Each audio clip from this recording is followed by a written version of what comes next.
my colleague, my partner in truth, Karine Jean-Pierre, the next White House press secretary. Now, many people in this room have known her for some time, but for anyone who does not know her, I want to provide a little bit of a primer for you, so settle in.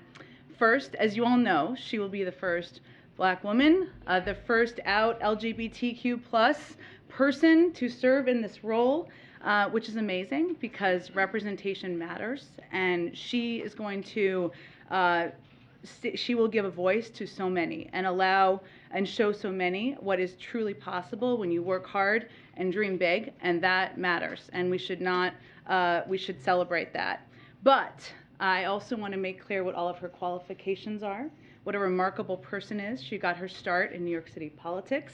She comes to this job with decades of experience, even though she looks very young. We're both in our 20s. That's right. Having served in communications and political roles on many campaigns in the Obama-Biden administration and for both of former President Obama's campaigns. She's a longtime advisor to President Biden and Dr. Biden. They are partners, having served in senior roles for him and for both of them back to when he was vice president. And she's worked for a number of advocacy organizations fighting for issues and justice for so many Americans. And I just want to say, I will have a lot to say about how grateful I am for for the trust the President and the First Lady and the whole team have given me and entrusted me in the last 15 months. But this day is about Karine, and I want to celebrate her. And on a personal note, I want to say that one of the first conversations we had when we both found out we were getting these jobs was about how we wanted to build a drama-free, on your best days, workplace where everybody worked hard, where we, on our best days, were rebuilding trust with the public. And I am just so grateful to have had Karine by my side for this over the last 15 months, and I just can't wait to see her shine at the podium. So congratulations, and I can't wait to see you bring your own style and brilliance to this job. Love you, Jen. Love you. Love you. I promise not to cry again, so that's it. We already cried. We already cried. Okay. With that note, this is going to feel like an abrupt turn, but I'm going to give you an update on a Russian oligarch's yacht that was seized that you may have seen. It's not meant to be funny, but I did want to note and make sure everybody saw it. Today, the Department of Justice announced that the Fijian law enforcement executed a seizure warrant freezing the motor yacht Amadea, a 348-foot luxury vessel owned by sanctioned Russian oligarch Suleiman Kerimov. The yacht is worth approximately $300 million or more. This was done with support and assistance from the FBI, and Fiji acted at the request of the Department of Justice. Following issuance of a seizure warrant from the U.S. District Court for the District of Columbia, Fijian authorities executed the request, obtaining a domestic seizure warrant from a Fijian court. As you know, the president has made clear we will go after Russian oligarchs and their ill-gotten gains, using every authority we have to hold them accountable. Oh, and here is the yacht. Look at that. I went to really go out with a bang, so we got a yacht, just to make the point about oligarchs. Also just wanted to note, as you know, the president nominated Steve Dettelbach to lead ATF and our nation's fight against gun crime just a few weeks ago. And just today, he was endorsed by a group of over 140 former high-ranking federal prosecutors and DOJ officials, including more than 30 Republican appointees, 2 former AGs, and 6 former deputy attorney generals. Last note for you, as you know, the president is going to be traveling to Cincinnati tomorrow, where he'll meet with manufacturing leaders, see new additive manufacturing technologies at work, and discuss his plan to make more in America by passing the Bipartisan Innovation Act. Since he took office, we've created 473,000 new manufacturing jobs, which is more manufacturing jobs on average per month than any other president in the last half a century. And we're building on that progress through the infrastructure law, of course, and with the Bipartisan Innovation Act, we can help lower prices by strengthening our supply chains and domestic manufacturing. With that, I promise we will not make it a marathon today. I know it's 5:20, so why don't you kick it off and we'll get around to as many people as possible. Congratulations to both of you. Thank you. First, will the President and or White House officials participate in any way in the May 14th abortion day of protest? I don't have any schedule plans to preview for you at this point in time. We are certainly aware of the protest, but our focus right now is on overseeing and running a policy process to do everything we can to protect women's right to make choices about her own health care. And secondly, Senator Minority Leader McConnell today again made clear that he wants to see a clean Ukraine bill. Considering that, what are other options is the White House looking at to secure money for therapeutics, other COVID-related needs, as it seems that Congress is unlikely to approve any more money soon? Well, as we look at recent data, and we've seen obviously the growth of some subvariants, BA4, BA5, what it makes clear is that we are in dire need of being able to plan ahead and take steps to ensure that we are able to be ahead of the rest of the world in ordering the supply we need, especially if there are better vaccines, if there are better boosters, et cetera. So we are going to continue to advocate, continue to sound the alarm on what the impact will be if we don't get funding. In terms of the exact vehicle, which is I think kind of what you're asking, I don't have any update on that for you. We are continuing to have conversations with Congress. Obviously, the president sent up both together because he feels it's essential. If we don't get this funding, we will have fewer vaccines, treatments, and tests. We'll watch others around the world have the best life-saving tools. Americans will literally die. Businesses will be hurt. There is not a plan B here. We need Congress to pass this funding so we have this funding to continue to prepare and continue to fight the pandemic. Go ahead. First of all, congratulations to both of you. This is not your last one, though. No, don't worry. I'm still here through next week. There have been concerns, and there's stepped up monitoring among law enforcement across the country for potential violence around this draft majority opinion and the ultimate decision by the Supreme Court. The justices have had to see their security stepped up in the last few days. Just curious what the president would make of that, if he's aware that that's had to happen, what the message might be to those who are upset by this and are contemplating the unthinkable. Well, first I would say the president, for all those women, men, others who feel outraged, who feel scared, who feel concerned, he hears them, he shares that concern and that horror of what he saw in that draft opinion. It's not a final opinion. What it has prompted is a redoubled effort across the administration and with Congress to take every step we can to protect women's health care. His message directly would be to anybody out there who is feeling that frustration, is participating in peaceful protest, is ensure it's peaceful. Have your voice heard peacefully. We should not be resorting to violence in any way, shape, or form. That's certainly what he would be conveying. And the other day you hinted there might be plans for the U.S. to join Ukraine or other European allies in some kind of May 9th commemoration as Russia holds its holiday. Any update on that? I don't have any update. I will note that what our plans are that are in the works. We are working to finalize a G7 call that will likely happen in the coming days. What our effort and our focus is on is continuing to emphasize unity, but also lift up that unity as we look and face Russian aggression. But in terms of what we will do to mark Monday, I don't have anything to preview for you at this moment. We'll have more as time proceeds. Go ahead. Thank you, and congratulations.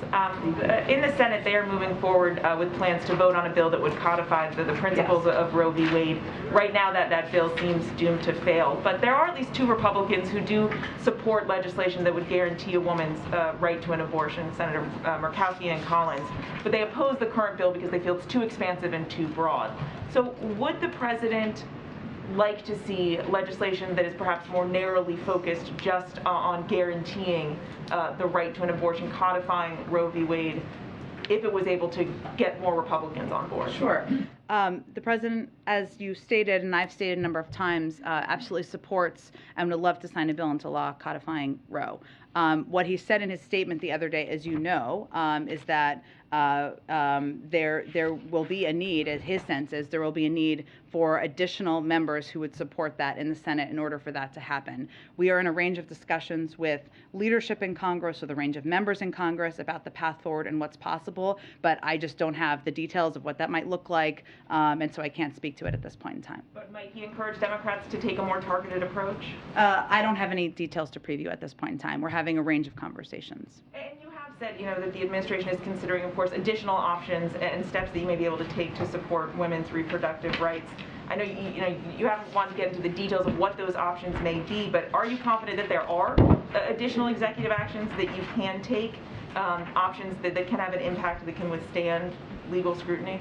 Well, yes. I mean, I would point to the fact that after Texas and SB 8 passed, we did take steps, and we did take steps to secure funding, to secure grants. Obviously, the Department of Justice made clear in response to Texas SB 8, they reaffirmed the Department of Justice's commitment to using existing federal law. We also created a grants program, and the Department of Health and Human Services announced a three-pronged department-wide response. I think what's important to remember here, in part, is who will be impacted across the country. And we are mindful of that as we are planning and thinking about what our policy options are. We know that 75% of people who are having abortions or pursuing an abortion are with under 200% of the poverty level. We know that the majority are women of color. And we know that there are 13 states that have trigger laws and a total of 26 states, including those 13, that have indicated plans to put in place more restrictive abortion, restrict abortion more. And so this is not, there are states who've also affirmed that they would take steps to protect. So we are mindful of all of this, what the impact could be if this draft opinion or a version of this draft opinion becomes the final, and we are thinking about that. The Gender Policy Council, the Department of Health and Human Services, the Department of Justice, and all of us working with Congress as well to see what actions we can take. Obviously, codifying Roe is a way to protect. Go ahead. Thanks, Jen. President Biden just met with organizers, labor organizers from Amazon and Starbucks and others. Could you just talk a little bit about what was discussed and if he offered any specific commitments to perhaps support the Amazon labor union or the different unionization drives that are underway? Well, the president has long been a supporter of the rights of workers to organize, the rights of collective bargaining, and he dropped by this meeting to simply offer his support for those efforts. But he is not engaging. We don't engage or get directly involved in individual labor disputes, obviously, but he certainly supports the rights of workers, and we've seen that take place across the country in a range of cases. So should this then be viewed as his support only for the labor movement and not necessarily for Amazon, or is that, I mean, that has to be a part of it, right? We don't we don't weigh in on individual labor disputes. Those are up to the workers and the organizers, but throughout his career for decades, he's always been a supporter of organized labor, of the rights of workers to seek collective bargaining, and certainly we're seeing that across the country. And one quick question on Senate Judiciary earlier today, passing a bill from Senators Klobuchar and Grassley that essentially exposes OPEC to lawsuits for colluding to raise prices of crude oil. Given sort of the inflationary environment that we're in and how big a concern inflation is for this administration, does the White House support that piece of legislation? Is the president, looking at it? If you can talk about that. Sure. It's called NOPEC, which is creative, even if you don't like what the outcome is of the legislation, I will say. The president has been clear that strong competition policy is essential to ensuring fair markets and lower prices, as is evidenced by the actions we have taken, like the president's executive order to support the promotion of competition and innovation by firms large and small. I don't have an official position on this legislation right now, but we do believe that the potential implications and unintended consequences of this legislation require further study and deliberation, particularly during this dynamic moment in the global energy markets brought about by President Putin's invasion of Ukraine. So we're taking a look at it and certainly have some concerns about what the potential implications could be. Are those concerns perhaps tied to this idea that analysts are, talking about, which is, if you actually go after OPEC in that way, they could either potentially refuse supplies to the U.S. or maybe flood the oil market? I mean, is that what the concern is broadly? Without detailing it further, obviously our objective is ensuring the supply in the oil markets meets the demand. OPEC has a role to play there. We've obviously been working with them and have had a great deal of engagement with them, even prior to President Putin's invasion of Ukraine, and that is what our overarching objective is. So we're taking a look at what the implications and impact would be. Go ahead. One area that's come into focus in the abortion debate is the use of medication abortions. Yeah. The FDA relaxed some of the federal regulations tied to that, allowing them to be sent by mail. But does the White House feel like they have other viable options to possibly expand the access to these abortion pills? We are looking at a broad range of options. As we detailed earlier this week when this leaked document came out, I would expect we wouldn't have more to preview before there's a final opinion issued. And U.S. intelligence assessments have shown that North Korea may be ready to conduct underground nuclear tests within the coming months. Are there concerns from the White House about that, and also specifically related to the president's travel, given that he will be in the region later this month? Well, I would say we certainly always assess security as we do with any of the president's travel, but that has not been a concern as it relates to his travel coming up in just a few weeks. There's no question that North Korea is going to be on the agenda when he visits South Korea and Japan. I can give you a little bit more of the I know that some asked this yesterday, so I got a little bit more on the trip, so let me venture to do that as well. While he's there in the South Korea and Japan, the president will hold bilateral meetings with his counterparts, newly elected president of the Republic of Korea and Prime Minister Kishida of Japan. The leaders will discuss opportunities to deepen our vital security relationships and enhance economic ties. They'll also discuss climate change, COVID-19, and other shared challenges. In light of North Korea's continued destabilizing actions in the region, including the test launch of multiple intercontinental ballistic missiles, President Biden will make clear that our commitment to security of the Republic of Korea and Japanese allies, reiterate our commitment, I should say, including our extended deterrence commitments, is ironclad. So that will certainly be a part of the discussion. Naturally, they will also be talking about joint efforts to support the people of Ukraine, hold Russia accountable, and you've seen South Korea and Japan join us in the unprecedented sanctions and export controls we've imposed so far. While in Tokyo, the president will also meet with the leaders of the Quad grouping of Australia, Japan, India, and the United States. The administration has made history already by establishing for the first time the Quad meeting at the leader level, so this will be a continuation of that. So North Korea will certainly be discussed, of course, given the important role that South Korea and Japan both play in security in the region. Go ahead. Thank you, Jen. Sorry to see you go. Are you? Yes, and you've always been a good sport. Thank And you. So As on have you. behalf of everybody, thank you Thank for you. everything. Thank you, And Peter. can't wait to see you up there, Karine. So you guys spent some time yesterday talking about what you think are the extreme wings of the Republican Party. Do you think the progressive activists that are now planning protests outside some of the justices' houses are extreme? Peaceful protest?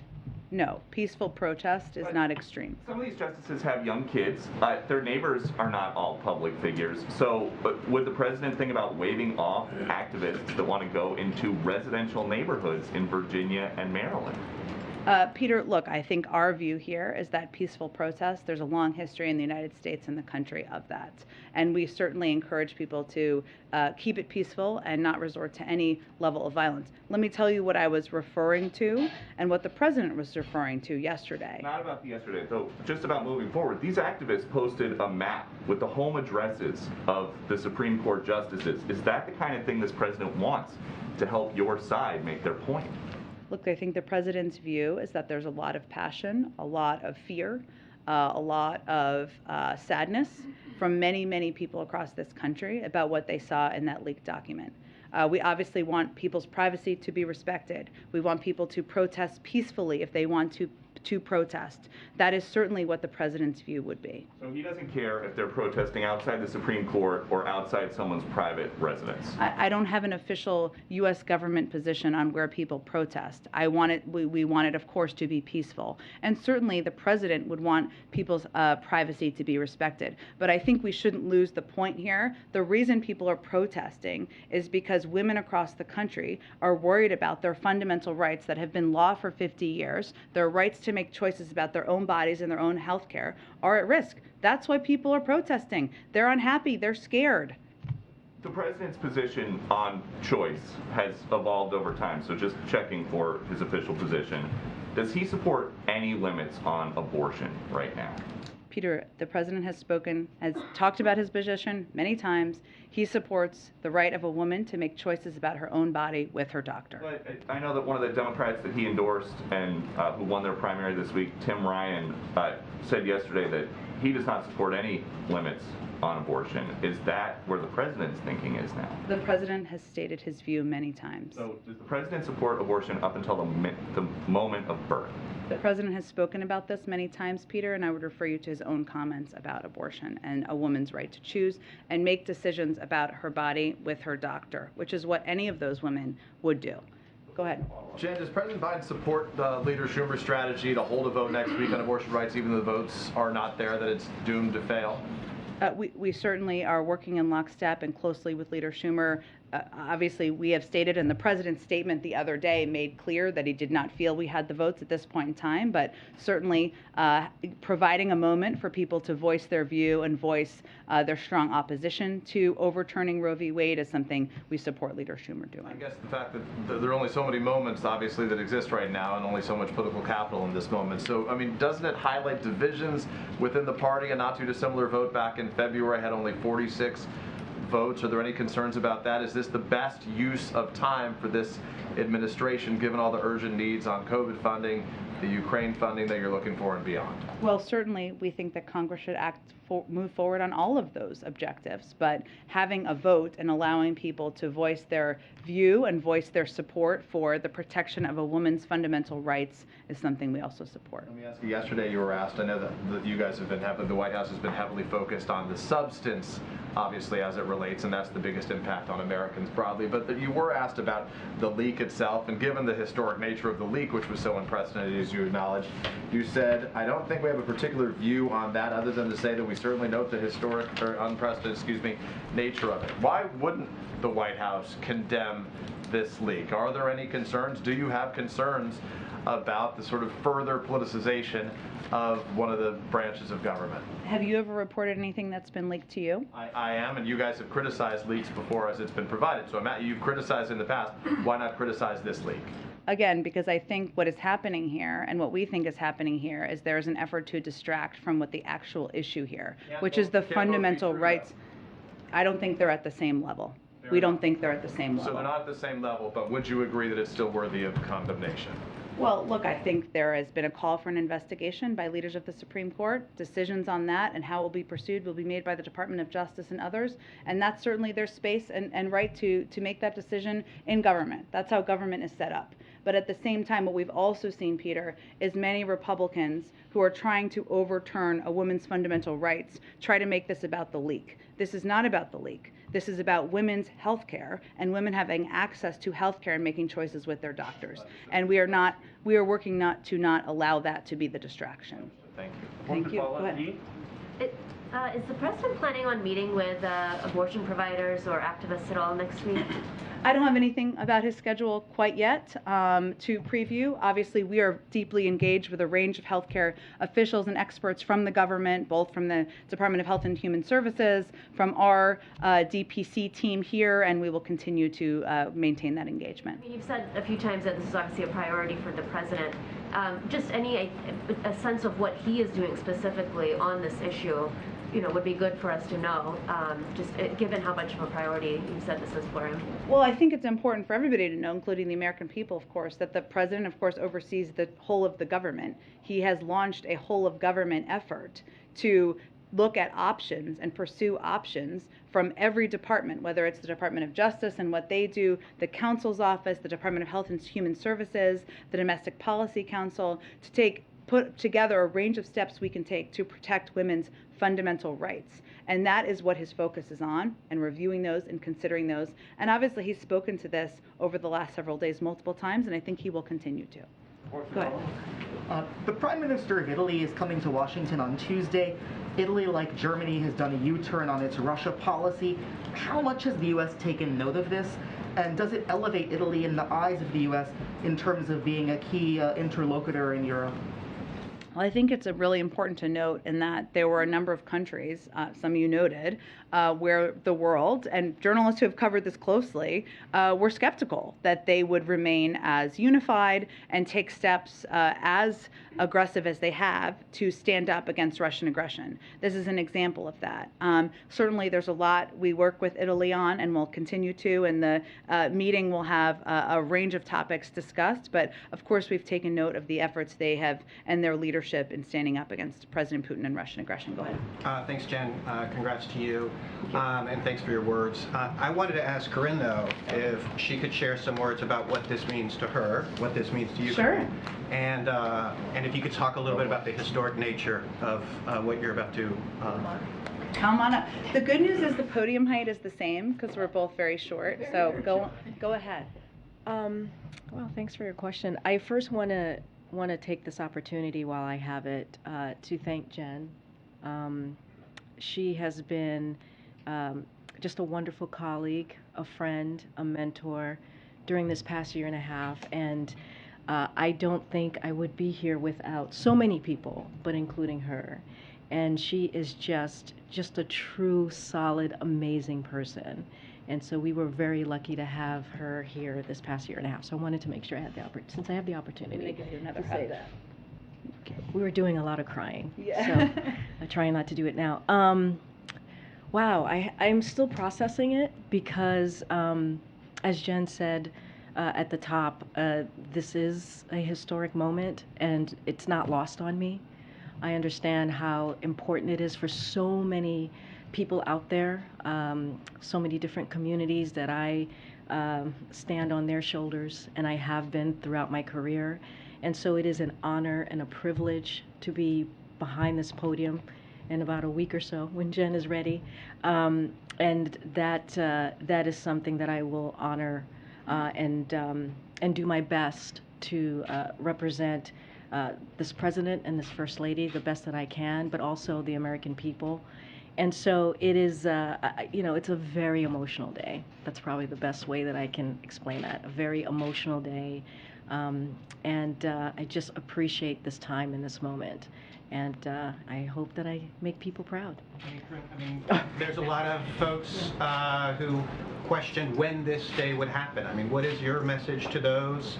And like, what is the message to young girls, to and young boys too? Yeah, young girls and young boys. Let's not, I think this is important for them to see this as well. I used to teach college students. I had the pleasure of doing that for about 6-7 years, and they would ask me, a similar question, like, how did you get to where you got to?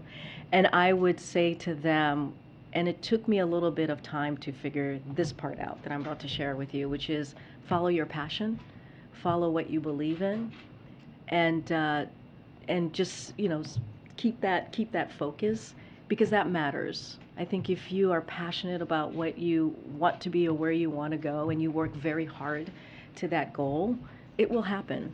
And yes, you'll be knocked down, and you'll have some tough times, and it won't be easy all the time, but the rewards are pretty amazing, especially if you stay true to yourself. And so that's what I would tell them, and I see them from time to time, and they always mention those words that I just shared with all of you. And so that's what I would say. And, there are people who support them, people who will lift them up when they're down. And so I think that's really important to know. And I think so many of them as well, they are standing on shoulders on folks who came before them, and are creating these opportunities that I currently have, and will, take that on the best as I can. Have you ever doubted being a woman of color? Have you ever doubted being in this position one day?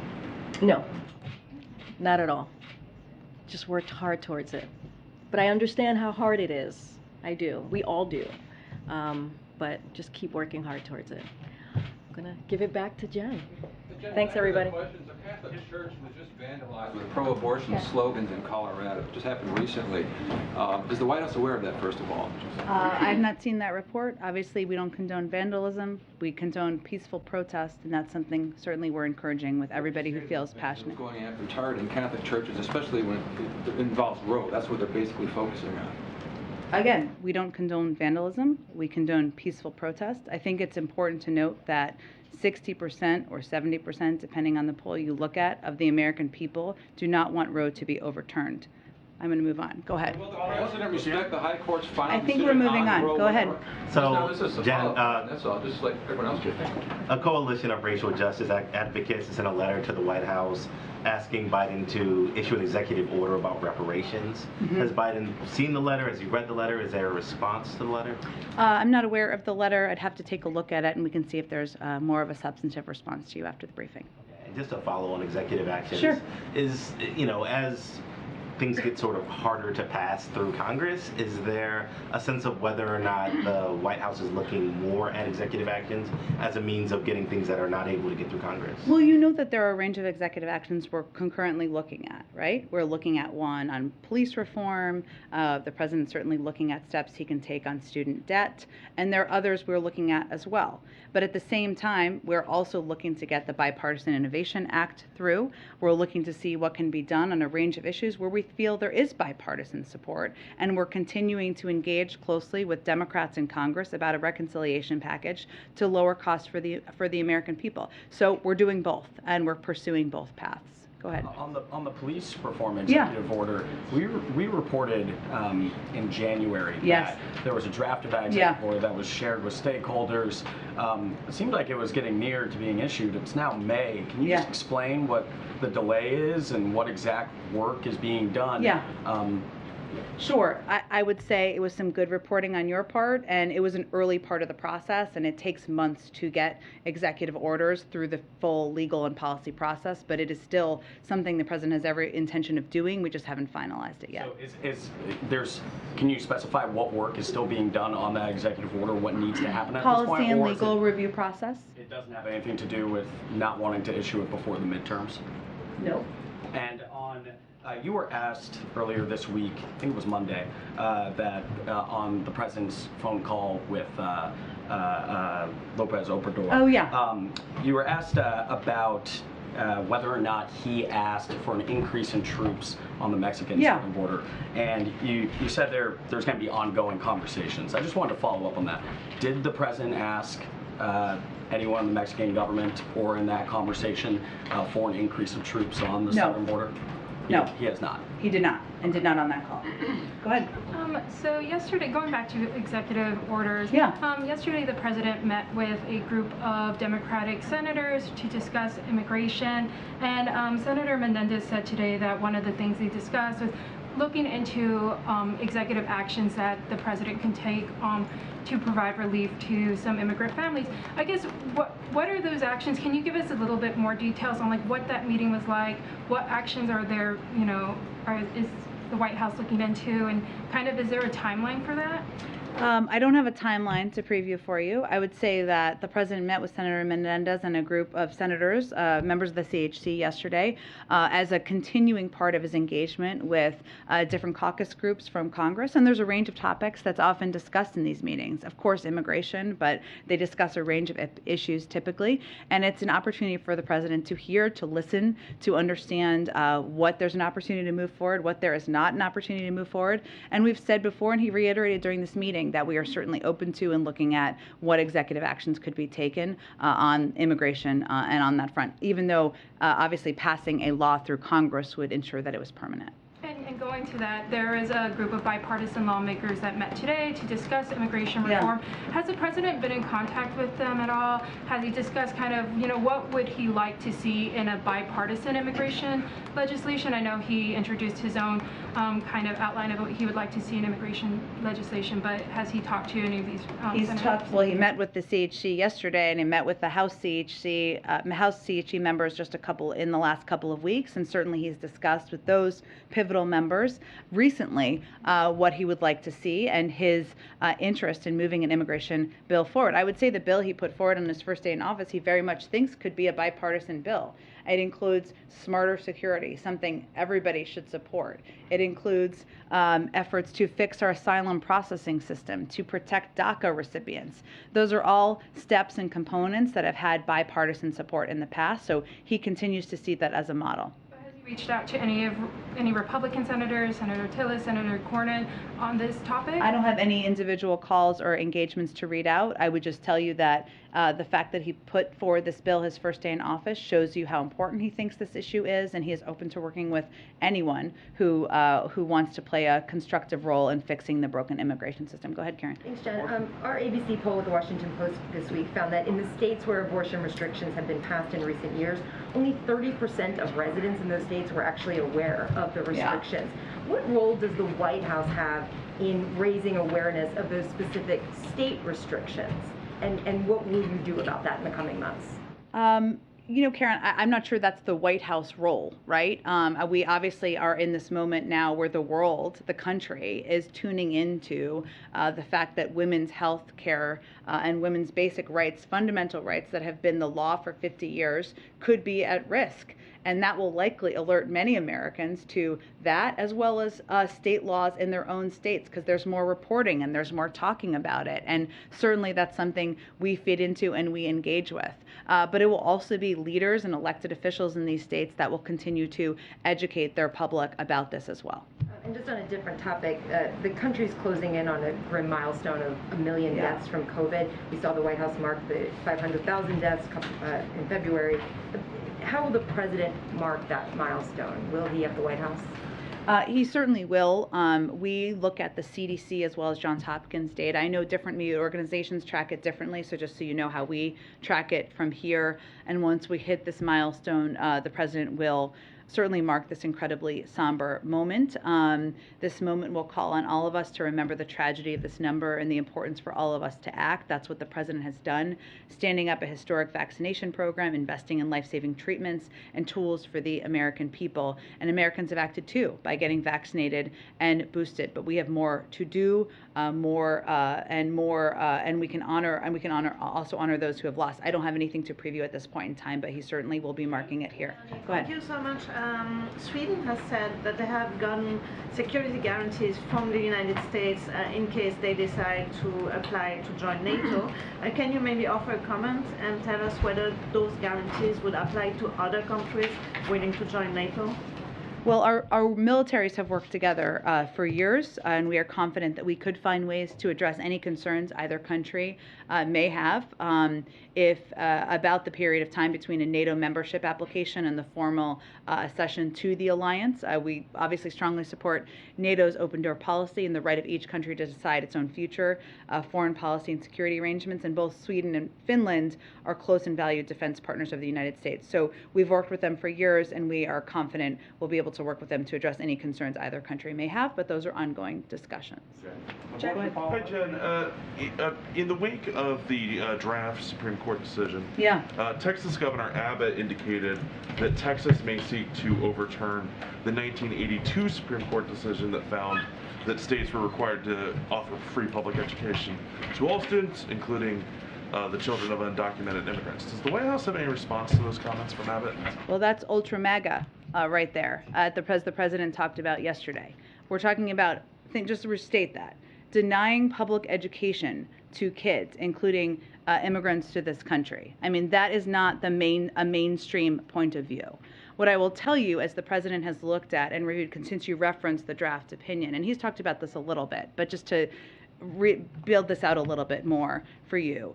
He's talked about how it raised the alarms for him and how the draft decision would endanger other American rights, in addition to the basic right of every woman to keep her personal health care decisions between herself and her doctor. Obviously, there are decisions like that way out of the mainstream that Governor Abbott has announced. But it's also, if you look at Roe, Roe is the precedent, right? Is the precedent for the right to privacy, and that decision has been upheld numerous times since. And everybody doesn't make the connections between what Roe has been the basis of. So let me just spell it out for you, and this is what's on the mind of the president. The right to privacy has been the basis for other landmark decisions that safeguard our basic rights as Americans, including who we choose to marry, with whom to have romantic relationships, and whether to use contraception. For example, I mentioned Griswold versus Connecticut yesterday, Eisenstadt versus Baird, which ensured that the right to use contraception was protected, Oberfeld versus Hodges, which protects the right to marry, Lawrence versus Texas, which stopped government from preventing sexual relationships between consenting adults. the basis for the draft decision would cut against decades of precedent and throw millions of lives into turmoil. And when he talks about this, and when he talks about privacy, and when he goes back and talks about the fight against Bork, he's talking about this as a precedent for a lot of these decisions that have enormous impacts on people's lives. Go ahead. Yesterday, the House Whip Clyburn appeared alongside Congressman Cuellar. He's facing a primary challenger who supports abortion rights. He doesn't. Does the president think that Democratic leadership should be standing behind a member of Congress who's part of the Democratic Party who opposes abortion rights at this time, especially in Texas, which has a trigger law? I certainly understand your question. I'm just not going to get into politics or political primaries from here. Okay. Go ahead. Sorry. Oh, go ahead. Do you have another question? Go ahead. You might say that. Okay. On the Hatch Act. confirmation process. It is the law. It is the rule. I don't make the rule. Go ahead. There's been a lot made of what the justices Kavanaugh, Gorsuch, Barrett said during their confirmation hearings about Roe versus what we assume they would have, where they would have come down in this draft opinion. Obviously, the president was the chairman of the Judiciary Committee for a long time, and we've seen senators on the committee now say that this is just more evidence that, you know, these aren't informative or productive process if they're not willing to answer these questions. What does the president make of this kind of debate happening right now between the utility of the confirmation hearings? I don't think the president, we have not seen a final opinion, and I don't think the president's going to weigh in on that, may not even weigh in on that afterwards. But obviously, they will all be judged by what their comments were. Now, at the same time, the president, no one is questioning, including certainly not the president, as you noted, former chairman of the Senate Judiciary Committee, checks and balances or the legitimacy of the court. We are certainly not from here. As a former chair of the Judiciary Committee who has been steeped in these issues for decades, he disagrees with the reasoning behind this draft opinion profoundly, because it would throw the health care for millions of families into turmoil and would also threaten protections, as I noted, and that goes back to the precedent for a number of important cases that have determined who people have the right to marry, the privacy over contraception. Remember, it used to be that you wouldn't have the privacy of deciding to get contraception with your husband. Imagine how crazy that is. That's what we're talking about right now, these type of rights that the American people have. And he may strongly agree with the outcome or the final opinion of that, but he of course believes in the legitimacy of all three branches of government. Go ahead. Jen, thank you. Yesterday, first of all, congratulations to both you and Karine. I appreciate I'm getting congratulations. I guess it's so that I can sleep and read books, and I'm taking all of the recommendations. Huge congratulations, really, to Karine. Yes, thank you, though. Yes. I have two questions. The first is, yesterday you were talking from the podium, the Fed chair during his press conference as well, about the strength of the economy, the possibility for a soft landing. Today it's a little bit of a different story. The stock market is down more than 1,000 points. A CNBC survey shows 80% of small business owners see a recession in the next 12 months. So I'm wondering if the White House took note of the market rout today, and what, if anything, it signals about the health of the underlying economy. Well, we don't judge the economy by the daily movement of the stock market. And that is true, has been true of most presidents and most White Houses in the past. We look at Main Street and not just Wall Street. I would note, just for fact's sake, that since President Biden took office, the stock market is up approximately 9%. I still think that's true as it closed. You can check me on that.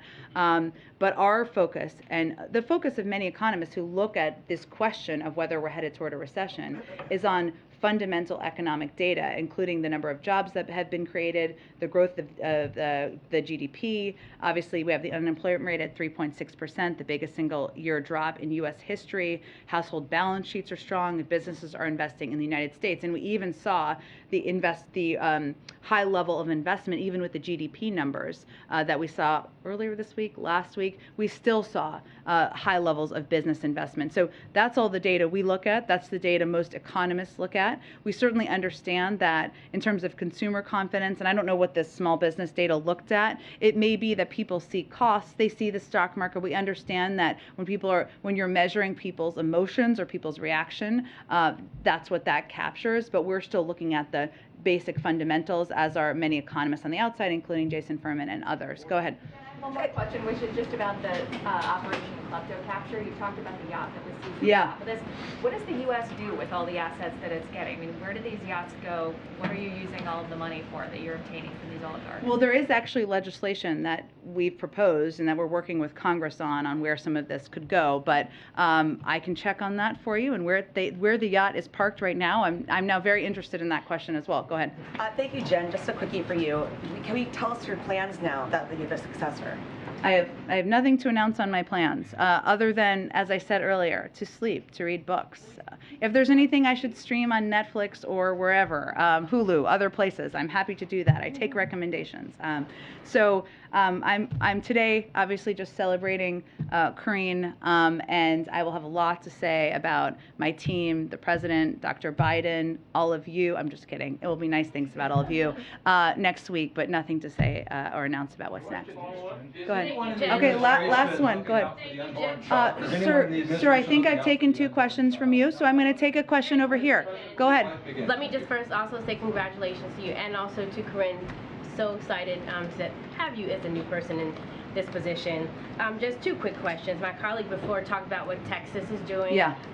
But in D.C. tomorrow, there's going to be a new bill introduced by a council member that would prohibit the city from cooperating with any other state's investigation into someone who's gotten or performed an abortion. And the states are trying to scramble what to do. Is that something that you would even see the administration kind of getting behind as we're seeing all these things pop up in different states? Yeah, so if I understand it correctly, it's to protect people's rights so that they can't be investigated? Right. So the Department of Justice, I'd have to check with them in our counsel's office on this, but one of the things they reiterated when we saw SB 8 and the Texas law is people's rights. And I think it's important for people to remember now, even in this moment, that this has not been overturned at this point. The final opinion has not been out. People across the country still have fundamental rights to make choices about their own health care. And so that sounds to me like it's an effort to protect people's rights and those who support them. That's something the Department of Justice has spoken out about to make sure people understood that. I can certainly check on this specific law. We've got to wrap it up because it's 6 o'clock, but anyone going to Cincinnati, it's going to be great. Okay, thanks everyone.